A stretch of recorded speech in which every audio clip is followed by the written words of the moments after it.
Moi, je vous remercie pour votre présence en ce dimanche matin, un peu chaud et le lendemain de fête de la musique.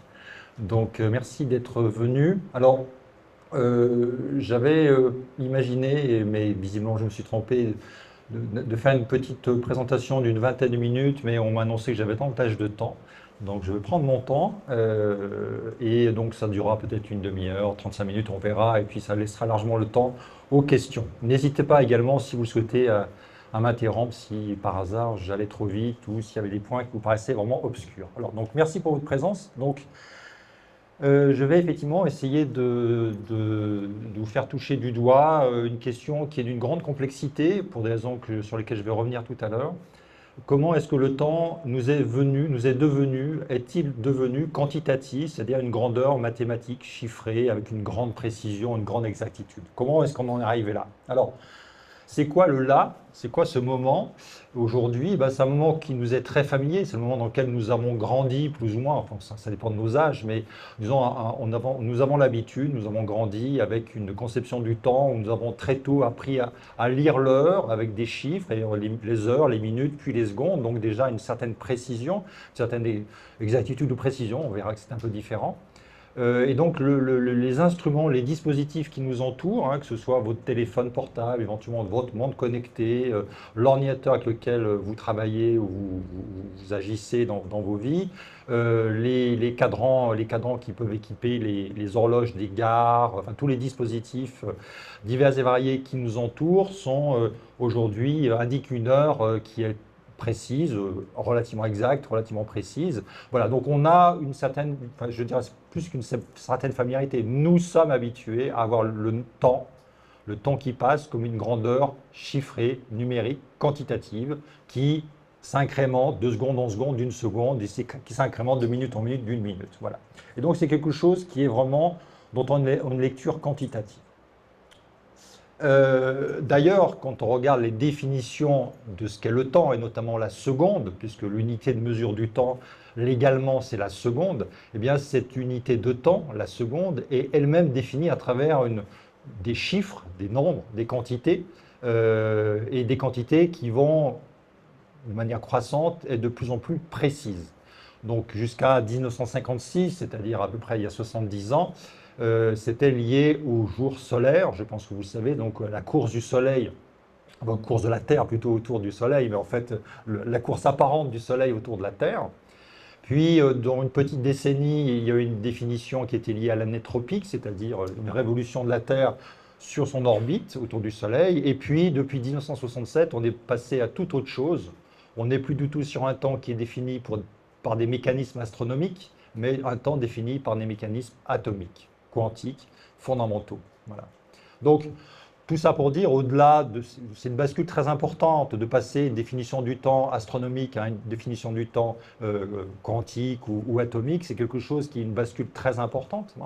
Mais ce que je voudrais surtout souligner ici, c'est le fond que cette définition de la seconde, quelle qu'elle soit, est elle-même fondée sur des chiffres, des quantités, des nombres, et des nombres, vous voyez, 9 milliards 192 millions 732 770e période de l'onde de l'atome de césium, c'est une grandeur quantitative d'un grand nombre et très précis.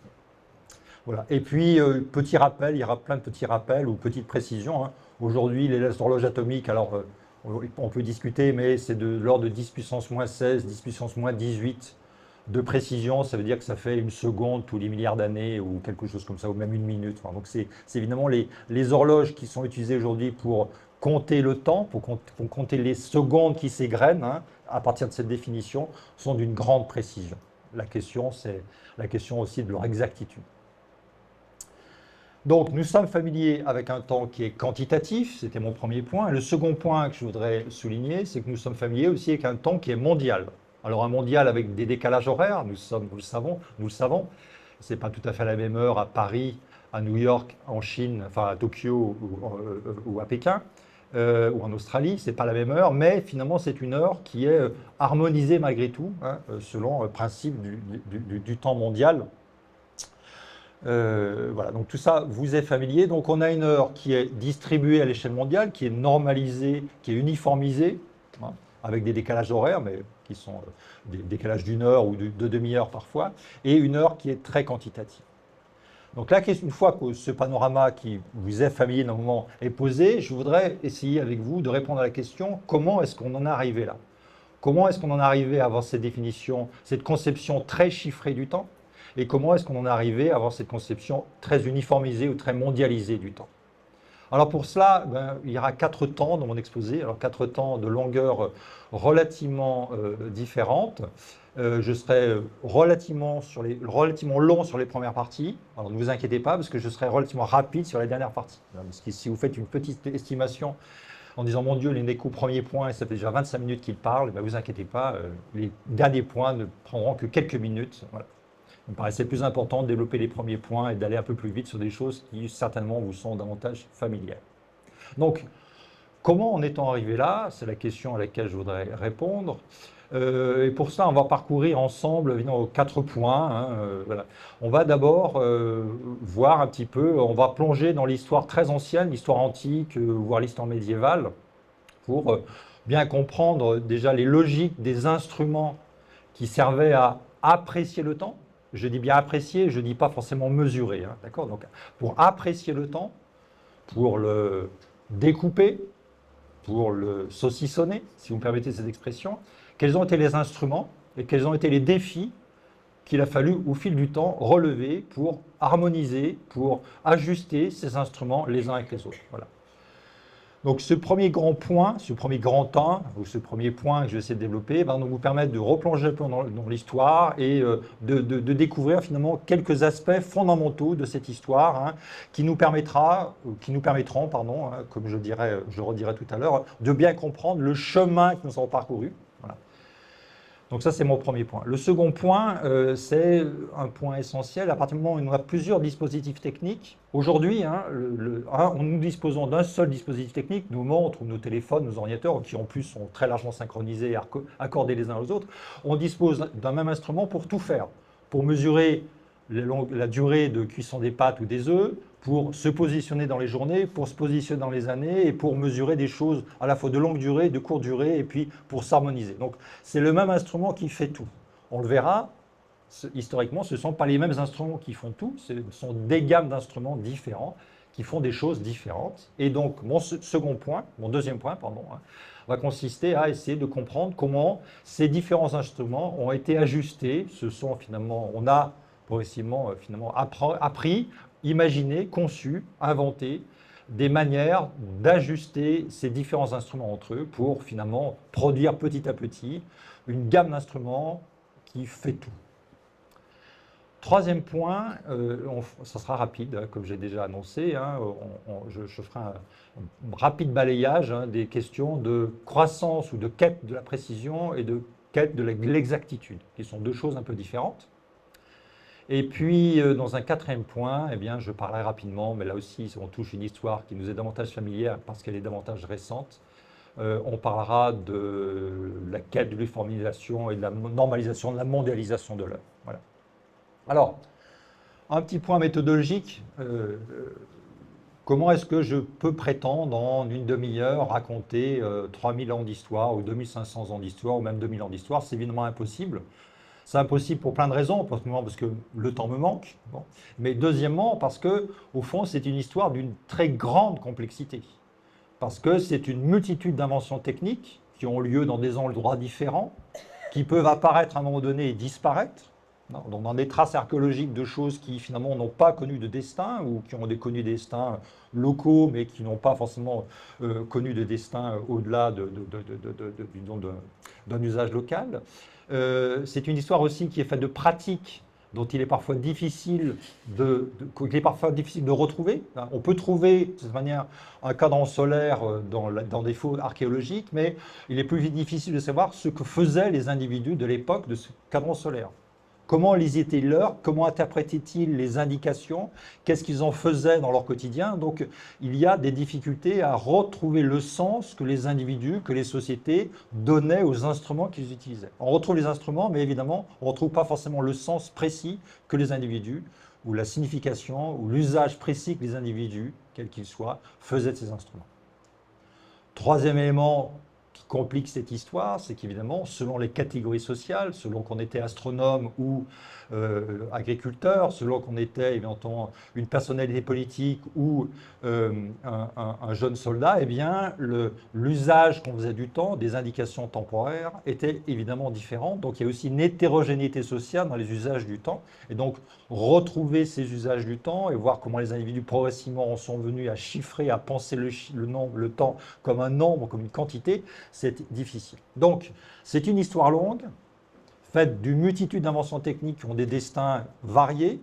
Certains ont survécu, d'autres non. Faite de cultures différentes. Et voilà, donc c'est une histoire d'une grande complexité. Je ne peux évidemment pas la résumer en une demi-heure, ni même une heure. Et de toute façon, on manque aussi beaucoup de matériaux, des périodes de l'histoire dont on ne sait pas grand-chose. On sait pas mal de choses sur l'Antiquité romaine, un peu grecque, un petit peu égyptienne. On sait pas mal de choses, évidemment, du monde médiéval, et puis, évidemment, de tout ce qui a suivi le monde médiéval, mais pas forcément pour toutes les aires géographiques, pas forcément pour tous les pays, pas forcément pour toutes les inventions technologiques. Donc, c'est compliqué. Mais malgré tout, ce que je vous disais tout à l'heure, c'est qu'on va essayer de plonger notre regard à des moments un peu variés de l'histoire pour mesurer l'écart l'écart entre nous et ces moments historiques, pour bien comprendre à quel point notre conception du temps est très différente, a priori très différente de la conception du temps, y compris lorsqu'il était chiffré à l'époque médiévale ou à l'époque des Antiquités. Donc l'idée, c'est non pas de parcourir de manière linéaire 2500 ans d'histoire, c'est pas possible, mais plutôt de se situer aujourd'hui et se dire, je vais aller voir d'une certaine manière ce qui se passait un peu à Pompéi, je vais aller voir un peu ce qui se passait dans une cité romaine, je vais aller voir ce qui se passait éventuellement dans une cité médiévale, et grâce à ces voyages dans le temps, eh bien, je vais pouvoir d'une certaine manière saisir l'écart entre notre conception contemporaine du temps, que nous partageons largement, et puis les conceptions de citoyens, de sujets, d'individus très éloignés de nous dans le temps et dans l'espace. Voilà. Je ne parlerai pas des calendriers, qui est aussi une autre manière de chiffrer le temps, de le quantifier, de le découper. Je parlerai essentiellement du découpage des journées, donc des heures, des minutes et des secondes. Voilà. Et puis, je ne parlerai pas de la mathématisation du temps, qui est une autre question. Je parle bien de la quantification du temps, de la manière dont le temps a été mis en chiffres. Voilà. Et puis aussi, dernière précaution, et après j'arrête avec ces précautions un peu académiques et universitaires, l'ambition ultime, qui est difficile à relever, mais qui m'intéresse davantage, c'est de saisir les pratiques ordinaires du temps et pas les pratiques savantes. Donc de cette manière, ce n'est pas la manière dont Galilée compte, apprécie, mesure le temps, dont ses expériences sur des plans inclinés, faisant rouler des billes sur des plans inclinés, c'est pas la manière dont Galilée concevait le temps, c'est une conception très savante, très singulière, très atypique, au regard de ses contemporains. Ce qui m'intéresserait davantage, si j'en avais les moyens, ce serait plutôt de saisir la manière dont les contemporains de Galilée, non savants, non scientifiques, non expérimentateurs, pensaient le temps. Bref, fin de ma partie méthodologique, on entre enfin dans le vif du sujet. Donc mon premier grand point va consister à vous rappeler quelque chose que vous savez vraisemblablement, mais dont il faut d'une certaine manière prendre pleine conscience, c'est qu'il existe deux grandes catégories d'instruments d'appréciation du temps. Une fois de plus, aujourd'hui, ces deux grandes catégories d'instruments sont incorporées, ont convergé dans un seul instrument qui sont nos instruments mécaniques ou nos montres électroniques et qui font tout. Mais avant l'horloge mécanique, avant les horloges mécaniques de relativement grande précision, avant nos montres, avant nos ordinateurs, finalement, il existait deux grandes catégories d'outils d'appréciation du temps qui renvoyaient à deux logiques différentes. Première logique, se situer dans la journée. Est-ce que je suis plutôt au matin, en milieu de matinée, à midi, en début d'après-midi, en fin d'après-midi, en début de soirée? Comment est-ce que je fais pour repérer ces moments dans la journée, dans le cycle des jours? Et ça, vous savez que ça correspond à des instruments qui vont utiliser la course du soleil dans notre ciel pour voir où on en est. Est-ce qu'on est plutôt en matinée, à midi ou le soir? Et donc tous les instruments solaires, Les cadrans solaires, les scafés, les tables d'ombre, on verra un exemple de table d'ombre, les astrolabes, et évidemment, bien avant tout ça, le gnomon, c'est-à-dire simplement un bâton planté dans le sable dont on mesure l'ombre portée. Donc les instruments qui vont nous permettre de découper les journées, de nous repérer dans le cycle des journées. Et puis, deuxième gamme d'instruments, tous les instruments qui vont nous permettre d'apprécier des durées particulières. Je veux faire cuire des œufs, je veux donner un temps de parole précis à quelqu'un. Ce n'est pas forcément avec la course du soleil que je vais permettre, parce que c'est trop imprécis, puis c'est trop incertain. Le soleil peut ne pas être là, il peut être caché derrière des nuages. Et puis la nuit, ça pose un autre problème, l'absence du soleil. Donc il faut des instruments pour, ça veut dire compter du temps à partir d'unités. Alors, on pense tous spontanément nous sablier. Alors, je rappellerai tout à l'heure que le sablier, c'est une invention relativement récente. Bien avant le sablier, on utilisait les mondes antiques, hein, au moins la période égyptienne, et peut-être avant, utilisaient ce qu'on appelait les clepsydes, c'est-à-dire des récipients pleins d'eau.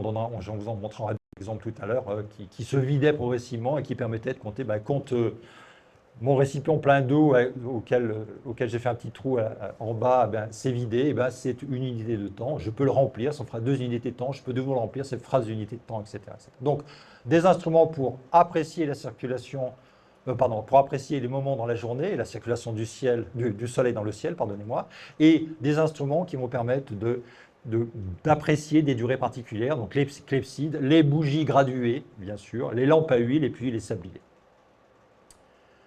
Voilà un petit, pour rafraîchir un petit peu notre connaissance de tout cela. Alors, il y a une petite frise chronologique qui permet de situer à peu près les instruments. Alors, il y a toujours des débats. Lors du colloque de l'IEF, il y a eu des petits pics sur la datation des horloges mécaniques. Est-ce que ça date de la fin du 12e, du 13e, etc. Bon.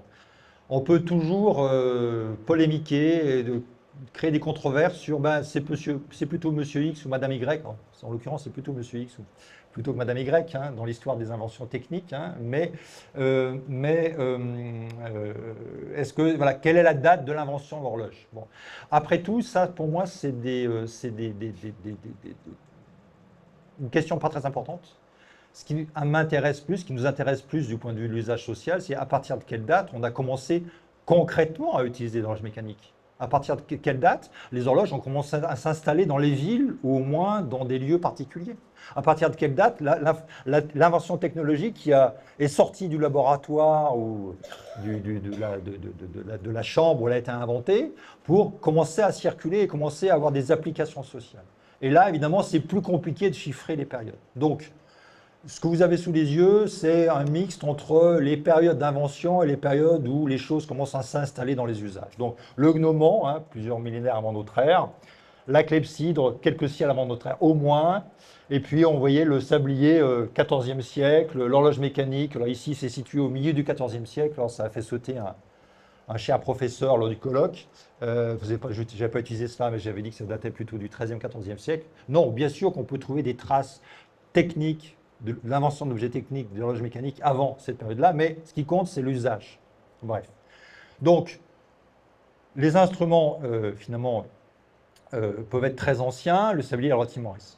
Alors, on va commencer par décrire des instruments qui permettent de découper les journées pour désigner des moments. Découper ou scander des journées pour désigner des moments. Alors, les spécialistes de l'Antiquité romaine, hein, notamment un chercheur qui s'appelle Jérôme Bonin, a beaucoup travaillé sur cette question, à travers de traces archéologiques et aussi à travers des traces textuelles. Hein. On a quelques traces textuelles, des témoignages, ou la manière dont les auteurs, y compris des auteurs du théâtre, etc., pouvaient manifester ou exprimer des questions de temps. Et donc, il s'est amusé, je ne sais pas si le mot amusé est exact, mais on va imaginer qu'il s'est amusé à faire tout cela, c'est-à-dire à voir la manière dont, dans la Rome antique, dans cette longue période de la Rome antique, eh bien, le temps était étiqueté. Et il commence par dire que finalement, le temps est étiqueté d'abord en 4 périodes, la journée est divisée en 4 moments.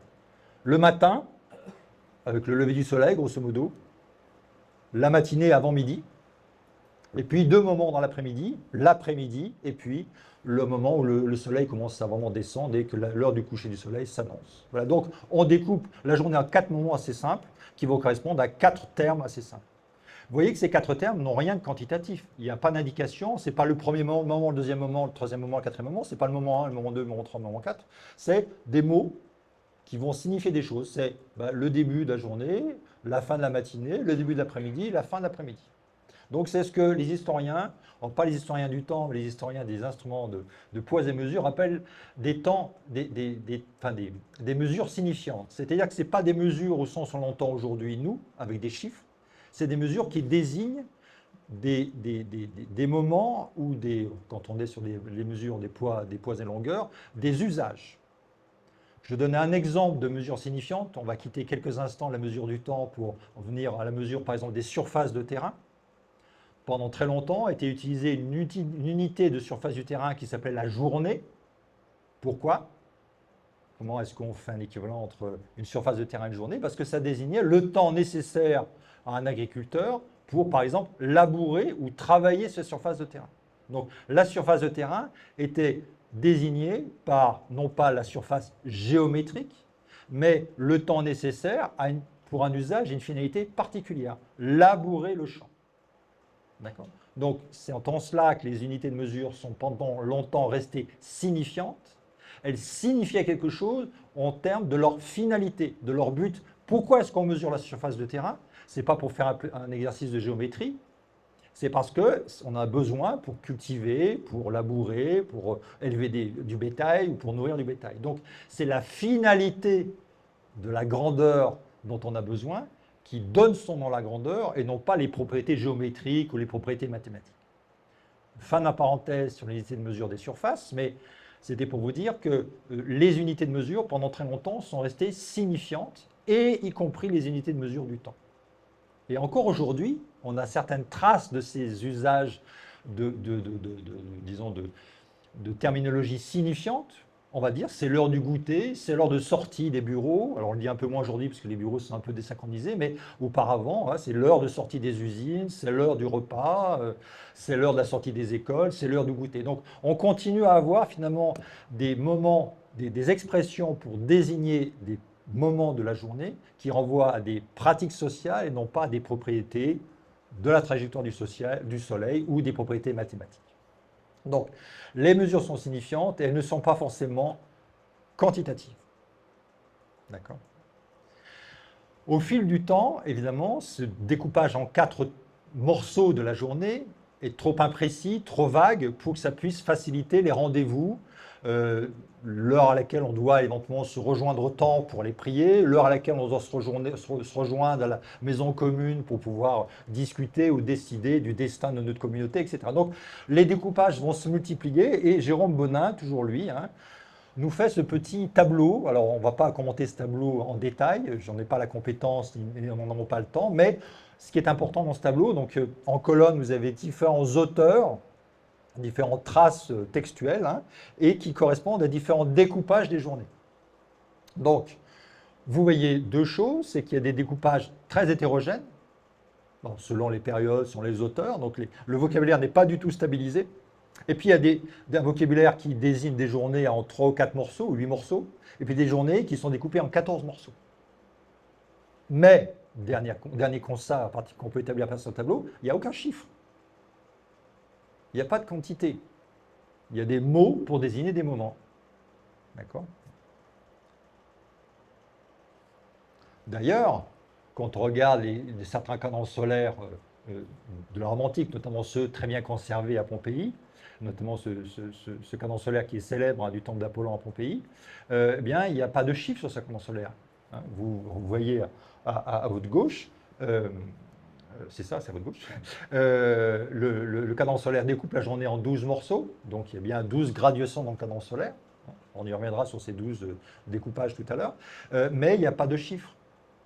Alors, on peut imaginer que les gens pouvaient compter, s'ils savaient compter, mais au fond, ce qui était important, c'est de dire, voilà, l'ombre est plutôt ici, je sais que c'est l'heure à laquelle je dois me rendre au temple. L'heure est plutôt là, et je sais que c'est l'heure à laquelle il faut éventuellement aller au travail, ou revenir du travail, ou aller à la maisonnée, etc., etc. Donc, les indications temporaires, la terminologie temporaire n'était pas quantitative, elle n'était pas nécessairement chiffrée. Et même lorsqu'elle commence à se chiffrer dans la Rome antique, bien en fait, il y a un terme qui dit la première heure, la deuxième heure, la troisième heure. Bon, finalement, on ordonne les heures plus qu'on les quantifie. D'accord? C'est comme un classement. Il y a le premier élève, deuxième élève, troisième élève, quatrième élève, ou première université, deuxième université, troisième université, ou première ville, deuxième ville, troisième ville, si on veut s'amuser à classer les villes. Bratislava, Besançon est en première position. Eh bien, ce classement ne renvoie pas forcément à une quantification. C'est que le deuxième élève, il n'est pas 2 fois moins bon que le premier. Juste, il arrive après. Et là, c'est un peu ce que signifie ma phrase, il est 9 heures, ça ne signifie pas que c'est la 9e, enfin, c'est pas équivalent à dire c'est la 9e heure, hein, parce qu'on découpe les journées, on les scande, mais on n'a pas vraiment besoin de s'assurer que le temps qui s'écoule entre la 8e et la 9e heure, c'est exactement le temps qui s'écoule entre la première et la deuxième heure. Ce n'est pas un problème. On n'a pas besoin d'avoir ce souci-là. On a découpé, on a étiqueté, au lieu de les appeler ABCD, au lieu de les appeler crépuscule, aurore, etc., eh bien, on les appelle première, deuxième, troisième. Oui, mais quand même, les chiffres apparaissent. Deuxième exemple sur lequel je voudrais m'arrêter, après le cadran solaire, après cette terminologie romaine, hein, ce sont les tables d'ombre. C'est quelque chose qui est assez peu connu, les tables d'ombre, hein, parce qu'on n'en a pas beaucoup de traces historiques. Donc les cadrans solaires, on connaît assez bien, tous les gnomons aussi, on connaît assez bien, mais les tables d'ombre sont assez peu souvent évoquées dans les bouquins qui racontent l'histoire de ces choses-là. Une table d'ombre, en fait, c'est un tableau de correspondance entre la longueur de mon ombre lorsque je suis debout et qu'il y a du soleil au-dessus de ma tête, quelle est la longueur de mon ombre, et selon la longueur de mon ombre, je sais si je suis plutôt en début ou en fin de journée. Si l'ombre est très longue, c'est que le soleil est bas, il est bas parce qu'il est en train de se lever ou il est bas parce qu'il est en train de se coucher, mais en tout cas, ça correspond à un début ou à une fin de journée. Si mon ombre est très courte, voire si j'ai aucune ombre parce que je suis, ça veut dire que le soleil est plutôt à la verticale, ou voire parfaitement à la verticale, et que finalement mon ombre sera très courte. Et donc, grâce à la longueur de l'ombre d'un individu, chaque individu pouvait se situer un peu dans le temps. Et donc, il y avait des tables pour dire, ben voilà, en fonction de l'ombre mesurée au sol, vous pouvez connaître à peu près l'heure qu'il est. Ces tables d'ombre semblent exister, a priori, depuis l'Antiquité égyptienne au moins. Elles sont beaucoup citées dans le théâtre grec. On a beaucoup de scènes, pas beaucoup. Les historiens spécialisés de ces questions-là ont trouvé trace dans le théâtre grec de beaucoup d'évocations de tables d'ombre en disant « Ah, mon ombre est à telle longueur, il faut que j'aille dîner ». Alors, je vois un exemple, c'est l'exemple le plus joli, je trouve. Hein, c'est une table d'ombre d'une cité romaine située dans la Tunisie. Donc, c'est une table qu'on fait remonter au 7e siècle après Jésus-Christ, donc vers, on va dire, 650, hein, pour fixer les idées. Donc, vous avez à votre gauche les morceaux de ces tables d'ombre. Vous avez au milieu les tables d'ombre, les morceaux reconstitués, et puis évidemment les archéologues ont pu, grâce à ces fragments, reconstituer l'ensemble de la table d'ombre. Et par exemple, vous avez la traduction ou la transcription des différentes colonnes. Et donc vous voyez, hein, pour les mois d'avril et septembre, parce qu'on va y revenir, mais évidemment ça dépend de la saison et du mois, pour les mois d'avril à septembre, eh bien, en fonction de l'heure, première ou 11e heure, deuxième ou 10e heure, troisième ou 9e heure, 4e ou 8e heure, 5e ou 7e heure ou 6e heure, eh bien, il y a la longueur en pied.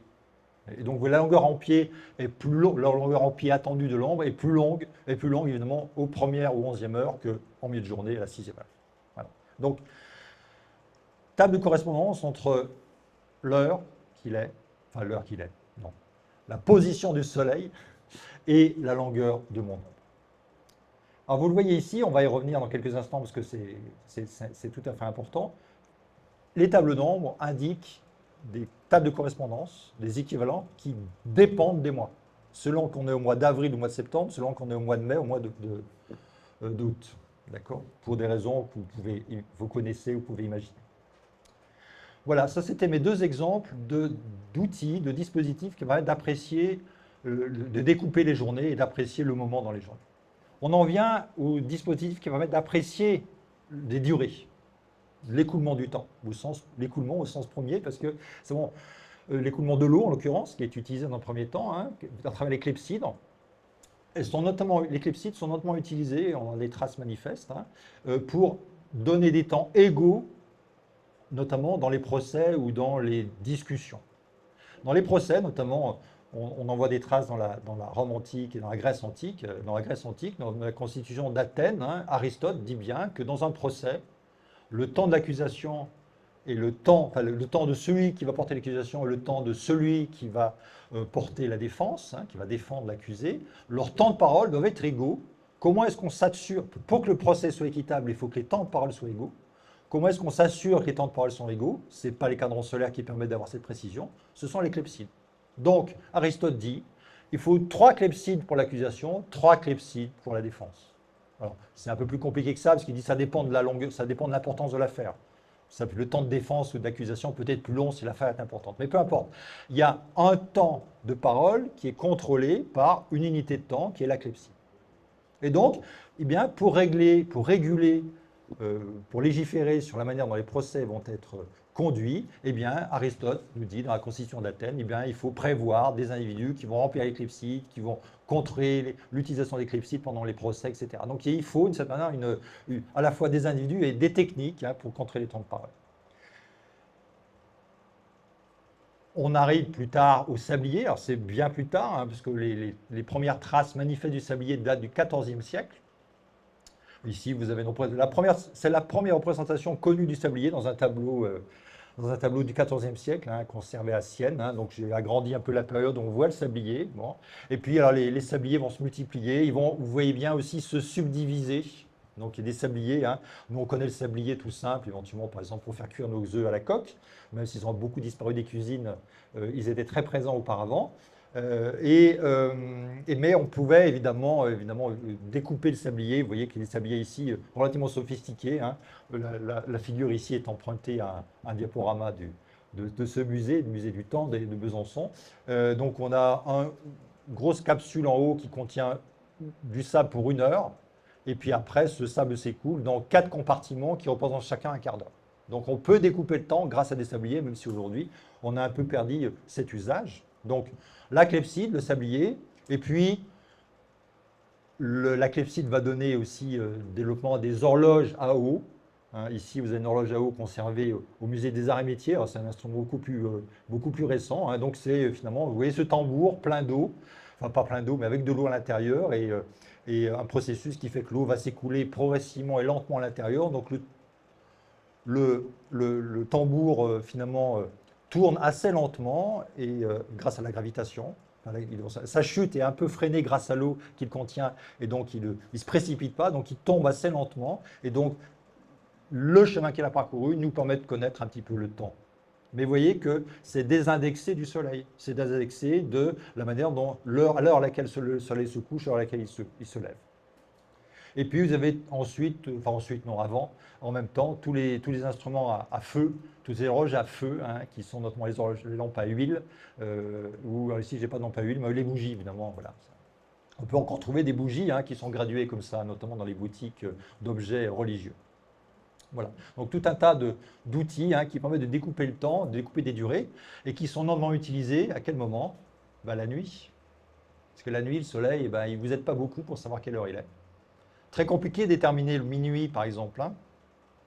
Comment est-ce que je fais pour déterminer minuit si je n'ai pas de montre, si je n'ai pas de soleil? Évidemment, par définition, je n'ai pas de soleil. Très compliqué. Donc, pour appeler à la messe à 3 heures du matin, il faut des instruments pour apprécier à quel moment on doit aller prier à 3 heures du matin. Et donc, ce sont des bougies, ou ce sont des sabliers, ou ce sont des clepsydres. J'ai parlé combien de temps là? C'est déjà fait longtemps que je parle déjà. Oui, il faut que j'accélère un peu, hein, je suis trop bavard. Hein. Donc, petit rappel, le découpage en 12 morceaux, ça date plutôt de la période mésopotamienne. Hein, donc c'est très ancien. Il y a au moins des papyrus égyptiens qui manifestent ce découpage en 12 heures. Donc les journées découpées en 12 heures. Et les cloches, parce que je n'ai pas parlé des cloches, qui sont aussi des outils d'indication horaire. Les cloches, parce que c'est un outil de diffusion finalement de l'horloge. Parce qu'une horloge, si vous n'êtes pas devant, vous ne pouvez pas savoir. La cloche, vous pouvez l'entendre de loin. Et les cloches, l'usage des cloches pour indiquer les moments date au moins du 5e siècle. Mais évidemment, ce n'est pas du tout indexé sur des horloges mécaniques. Hein. Ce n'est pas les carillons ou les cloches de nos horloges, de nos églises actuelles, de nos campaniles actuelles. Bref, j'en viens donc. Mon premier point, c'était de souligner l'hétérogénéité des instruments et le fait que des instruments qui répondent à des besoins différents et des terminologies qui ne sont pas forcément quantitatives. Arrive le problème de accorder tous les instruments entre eux. Parce que finalement, l'indication que vous donne la clepsydre, elle est déconnectée de l'indication que vous donne leur solaire. Comment est-ce qu'on fait pour converger? Alors, il faut bien comprendre, et ça aussi c'est quelque chose qui est, je pense que vous avez en tête, sinon je le rappelle au moins, 1 différent de 1, c'est un peu une provocation pour les mathématiciens et mathématiciennes qui sont dans la salle. 1 n'est pas égal à 1. Ben oui, parce que les heures sont inégales. Inégales sont le jour et la nuit. Ben oui. Si vous découpez votre journée solaire, votre journée où le soleil est présent en 12 morceaux, le cadran solaire vous découpe la journée en 12 morceaux, de la première heure à la 12e heure. Mais vous savez comme moi que le soleil ne se couche pas et ne se lève pas à la même heure, astronomiquement, selon l'hiver, selon l'été, selon la latitude. Donc, une journée d'été, le 21 juin, ou le 22 juin, puisque nous sommes le 22 juin, hein, l'heure, la 12e partie du temps ensoleillé ou du temps lumineux, enfin du temps où le soleil est présent et nous éclaire, est beaucoup plus long que 1/12e de nuit du 21 au 22 juin. Et l'hiver, c'est le contraire. La nuit, 1/12e d'un morceau de nuit au solstice d'hiver, c'est beaucoup plus long que 1/12e d'ensoleillement ou de présence du soleil au-dessus de nos têtes en hiver. Donc, les heures sont inégales entre le jour et la nuit, elles sont inégales selon les saisons, et elles sont inégales d'un pays ou d'une ville à l'autre selon la latitude de ce pays, enfin de ce pays ou de cette ville. Alors, ce n'est pas très grave parce qu'il n'y a pas de problème de synchronisation des horaires d'avion, de train, etc. Donc ça, on s'en fout un peu. En revanche, au quotidien, très vite, y compris les Égyptiens, et même avant, s'aperçoivent bien que les heures sont inégales. Et ce que les historiens appellent les heures temporaires ou inégales. Donc vous voyez ici, hein, c'est manifeste. Puis il y a une petite animation. Ah, c'est pas très joli, c'est bizarre. Voilà, une petite animation qui vous permet de comprendre que les variations sont colossales. Hein. Si vous prenez la latitude de Rome, hein, il y a une demi-heure d'écart entre 1 heure en plein hiver et 1 heure en plein été. Enfin, au solstice d'hiver, solstice d'été. Une demi-heure. C'est pas rien, c'est pas quelques minutes. Donc, il faut savoir que ces heures inégales vont persister malgré l'arrivée des horloges mécaniques parce que ça correspond à des usages, ça correspond à des manières de vivre, etc. Et que ce n'est pas une innovation technologique qui bouscule comme ça du jour au lendemain les pratiques de société. Donc, les heures sont inégales et donc les indications qui sont fournies par des cadrans solaires n'ont rien à voir avec les indications qui sont fournies par les clepsydres, les sabliers. Donc, il faut arriver à harmoniser les choses. Et donc, par exemple, une des manières qu'avaient les Égyptiens d'essayer d'harmoniser ou de faire correspondre des instruments, c'est d'avoir des graduations dans leur clepsydre qui dépendaient des mois. Donc il y avait plusieurs systèmes de graduation. Vous en voyez ici une représentation graphique. Hein. La graduation dans les clepsydres était différente selon les... Enfin, on n'utilisait pas les mêmes graduations sur les périodes de l'année. D'accord ?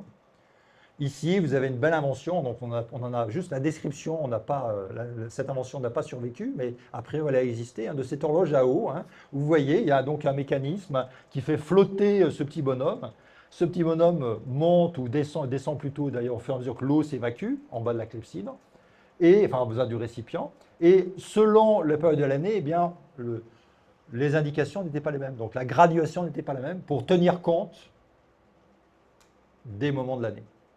Donc, progressivement, sont inventés des dispositifs techniques qui permettent de faire correspondre les indications d'instruments à durée et des indications d'instruments solaires. Et vous avez ici, alors je citais la constitution d'Athènes par Aristote, vous avez ici, sous la plume d'Aristote, la manifestation du fait qu'il faut bien tenir compte de ces variations, parce que dans un procès, si vous accordez trop de temps en été, si vous dites, voilà, en été, on a plein de temps, donc nos procès peuvent occuper toute la journée du 21 juin, eh bien, en hiver, vous allez falloir travailler en pleine nuit. C'est embêtant. Donc, dit-il, il faut que les durées des procès soient calées sur les journées les plus courtes pour ne jamais avoir à travailler la nuit. D'accord ? Donc, lui aussi tient compte de cette variation des durées pour réguler le temps des procès, qui est une activité éminemment sociale. Et ici, vous avez une représentation picturale hein, du XVe siècle, hein, où on voit finalement s'harmoniser des instruments, l'horloge mécanique, les astrolabes, enfin, les instruments mécaniques, puis les instruments solaires. Donc voilà, il faut faire converger tout ça, parce que tout ça donne des indications qui sont très variables. Et puis vous avez une manifestation, alors ça date du 19e siècle, c'était encore en vente au 19e siècle, ce qu'on appelle les montres du berger. C'est des cadrans solaires tout simples, verticaux, hein, qui pouvaient se plier. Donc la lame que vous voyez là pouvait se replier. Donc le berger pouvait mettre ça dans sa poche et pouvoir à tout moment, à condition qu'il y ait du soleil au-dessus de lui, savoir quelle heure il était. Mais vous voyez que les graduations sur cette montre du berger, hein, ce montre de berger ou ce cadran de voyage, étaient différentes parce qu'il fallait tenir compte du mois de l'année. Mais vous voyez des tables de correspondance. Voilà. Donc, progressivement, le temps est chiffré, parce qu'on le découpe de manière de plus en plus précise. On ajuste les instruments les uns aux autres, et en ajustant, eh bien, on compte, on numérote, et on subdivise de manière de plus en plus précise, parce que ça va continuer à permettre de subdiviser. Et arrive ce moment, enfin pas ce moment, mais ce processus que je voudrais souligner rapidement, mais rassurez-vous, j'ai bientôt fini, c'est la montée de la précision de l'exactitude. L'exactitude et précision, ce n'est pas tout à la même chose, mais je pense que je ne vais pas rentrer dans le détail. La propagation des horloges mécaniques, donc qui, voilà, 13e, 14e siècle, on ne va pas chipoter. Hein. Leur diffusion date du 13e, 14e siècle, puis évidemment, et puis elles sont très imprécises au début. Hein. Elles sont très, très imprécises au début. Hein. Évidemment, c'est absolument pas les horloges qui sont vendues dans la rue en face, hein, et des horlogers byzantins. C'est très imprécis. Il y a une seule aiguille pour indiquer l'heure, évidemment pas les minutes. C'est une précision qui est impossible à atteindre à ce moment-là. Et c'est des horloges qui permettent éventuellement d'indiquer l'heure à une demi-heure, une heure près. Mais ce n'est pas grave, parce que l'important, c'est d'avoir un repère qui est commun. Même si c'est faux, l'important, c'est que ce soit commun. Donc, c'est la différence entre la précision et l'exactitude. Ça peut être faux, mais si c'est seulement précis pour tout le monde, suffisamment indicatif pour tout le monde, ça suffit. Alors, pourquoi est-ce qu'il y a eu cette cette quête ou cette montée de la précision de l'exactitude? Alors, peut-être pour des défis intellectuels, technologiques, etc., mais aussi parce que ça correspond à des besoins sociaux ou des besoins de navigation notamment. Donc, on démultiplie le temps, on le chiffre de manière de plus en plus précise parce qu'on a besoin de coordonner des choses de plus en plus nombreuses. Le temps du travail, le temps de l'église, le temps commun, le temps de l'école, le temps éventuellement des fêtes, etc. Donc il faut parvenir à synchroniser, à harmoniser entre des logiques et des usages sociaux différents du temps. On ne peut pas se dire, eh bien, il faut à la fois être à l'usine et au temps pour prier. Il faut que tout ça soit accordé. Hein. Il y a un très beau film qui évoque ça, hein, le film Désordre, hein, qui évoque l'industrie horlogère de la fin du 19e siècle. Si vous ne l'avez pas vu, je vous incite à le voir. Il faut quand même que toutes les horloges, tous les systèmes temporaires soient ajustés pour que les activités sociales ne se percutent pas trop les unes par rapport aux autres. Donc, la multiplication des besoins sociaux, l'articulation des temps sociaux va beaucoup pousser à subdiviser et découper de manière chiffrée de plus en plus précise les temps. Évidemment, vous le savez, je le rappelle, c'est la navigation, notamment la navigation dès qu'on est loin des côtes, donc dès qu'on va traverser une mer ou un océan d'est en ouest, ben, il faut pouvoir connaître sa longitude et sans montre, on n'y arrive pas. Sans horloge, on n'y arrive pas. Donc il faut la navigation aussi, la navigation maritime a beaucoup stimulé le développement technologique et l'amélioration des montres, vous le savez, j'imagine. Les besoins de navigation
qui apparaissent puis qui disparaissent, qui sont retrouvés plus loin, plus tard, etc. Donc tous ces mouvements, toutes ces logiques, finalement, finissent par converger parce que dans un mécanisme ou dans un mot, finalement, qu'un historien du temps, Norbert Elias, avait parlé de synthèse. Finalement, notre temps, c'est une synthèse de tous ces processus. Le temps d'aujourd'hui, c'est une synthèse d'innovation technologique, de pratiques sociales, de normalisation, d'ajustement de différents instruments entre eux à des échelles de plus en plus vastes, l'échelle locale, puis l'échelle nationale, puis aujourd'hui l'échelle mondiale. Donc, finalement, le temps tel que nous l'avons maintenant chiffré, tel que nous chiffrons, tel que nous connaissons sous forme quantitative, c'est une synthèse à la fois sociale, technique et culturelle. Voilà. Je vous remercie de votre attention. Vous pardonnez ce bavardage peut-être un peu long.